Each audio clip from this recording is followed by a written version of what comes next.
ମହାରଥୀ କର୍ଣ୍ଣ କେବଳ ତାଙ୍କ କବଚ କୁଣ୍ଡଳ ଦାନ କରିଥିଲେ ବୋଲି ତାଙ୍କୁ ମହାନ ଦାନବୀର କର୍ଣ୍ଣ କୁହାଯାଏନି। ସେ ଆଠୁ ବି ବଡ଼ ଦାନ କରିଥିଲେ। ଆ ପଛର ରହସ୍ୟ କଣ ନା, ଯେତେବେଳେ କୁରୁକ୍ଷେତ୍ର ଯୁଦ୍ଧରେ କର୍ଣ୍ଣଙ୍କର ଶେଷ ସମୟ ଆସିଲା, ଅର୍ଜୁନ କର୍ଣ୍ଣଙ୍କୁ ବାଣ ମାରି ସାରିଛନ୍ତି, କର୍ଣ୍ଣ ମୃତ୍ୟୁ ଶଯ୍ୟାରେ ପଡ଼ିଛନ୍ତି, କର୍ଣ୍ଣଙ୍କର ଆଉ କିଛି ସମୟ ମୃତ୍ୟୁକୁ ବାକି ଅଛି। ସେଇଠି ଅର୍ଜୁନ କହିଲେ କି ମାଧବ, ଆପଣ କର୍ଣ୍ଣଙ୍କର ଏତେ ପ୍ରଶଂସା କରୁଛନ୍ତି କାହିଁକି? ସେଇଠି ପ୍ରଭୁ ଶ୍ରୀକୃଷ୍ଣ ଅର୍ଜୁନକୁ କହିଥିଲେ କି ଚାଲ ତମକୁ ଏବେ ମୁଁ ଦେଖେଇ ଦଉଛି ମୁଁ କର୍ଣ୍ଣଙ୍କର ଏତେ ପ୍ରଶଂସା କରୁଛି କାହିଁ। ତାପରେ ଅର୍ଜୁନ ଏବଂ ପ୍ରଭୁ ଶ୍ରୀକୃଷ୍ଣ ଦୁଇ ଜଣ ଯାକ ବ୍ରାହ୍ମଣ ବେଶ ଧାରଣ କରିଥିଲେ ଆଉ କର୍ଣ୍ଣଙ୍କ ପାଖକୁ ଯାଇଥିଲେ, ଆଉ କର୍ଣ୍ଣଙ୍କୁ କିଛି ଦାନ ମାଗିଥିଲେ। ହେଲେ ମହାରଥୀ କର୍ଣ୍ଣ ସେଇଠି ପୀଡ଼ାର ସହ କହିଥିଲେ ଯେ ମୁଁ ତ ଏବେ ମୃତ୍ୟୁ ଶଯ୍ୟାରେ ପଡ଼ିଛି, ଆଉ କିଛି ସମୟ ପରେ ମୋର ମୃତ୍ୟୁ ହେଇଯିବ, ମୁଁ ଯୁଦ୍ଧ ଭୂମିରେ ଘାୟଲ ପଡ଼ିଛି, ତ ମୁଁ ବା ମୋ ପାଖରେ କ'ଣ ଅଛି ମୁଁ ତୁମକୁ ଦାନ ଦେଇପାରିବି? ସେଇଠି ପ୍ରଭୁ ଶ୍ରୀକୃଷ୍ଣ କହିଥିଲେ ଯେ ତୁମର ଏ ସ୍ୱର୍ଣ୍ଣ ଦାନ୍ତ ଯଦି ତୁମେ ଆମକୁ ଦେବ ତାହେଲେ ଆମର ହୁଏତ କିଛି କାର୍ଯ୍ୟରେ ଲାଗିପାରିବ। ତାପରେ ମହାରଥୀ କର୍ଣ୍ଣ ପାଖରେ ଥିବା ଗୋଟେ ପଥରରେ ତାଙ୍କର ସେ ସୁନା ଦାନ୍ତକୁ ଭାଙ୍ଗିଥିଲେ, ଆଉ ରକ୍ତ ଲାଗିଥିବା ଦାନ୍ତକୁ ଯେତେବେଳେ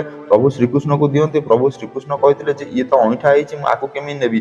ତାପରେ ମହାରଥୀ କର୍ଣ୍ଣ ମାନେ ଘୁଷୁଡ଼ିକି ବହୁ କଷ୍ଟରେ ତାଙ୍କ ଧନୁଷ ପାଖକୁ ଯାଇଥିଲେ, ଆଉ ବାଣ ମାରିକିରି ସେଇଠି ଗଙ୍ଗା ମାତାକୁ ଉତ୍ପନ୍ନ କରିଥିଲେ, ଆଉ ତାପରେ ସେଇ ଗଙ୍ଗା ଜଳରେ ତାଙ୍କ ସ୍ୱର୍ଣ୍ଣ ଦାନ୍ତକୁ ଶୁଦ୍ଧ କରିକିରି ତାପରେ ପ୍ରଭୁ ଶ୍ରୀକୃଷ୍ଣ ଏବଂ ଅର୍ଜୁନଙ୍କୁ ଦାନ କରିଥିଲେ।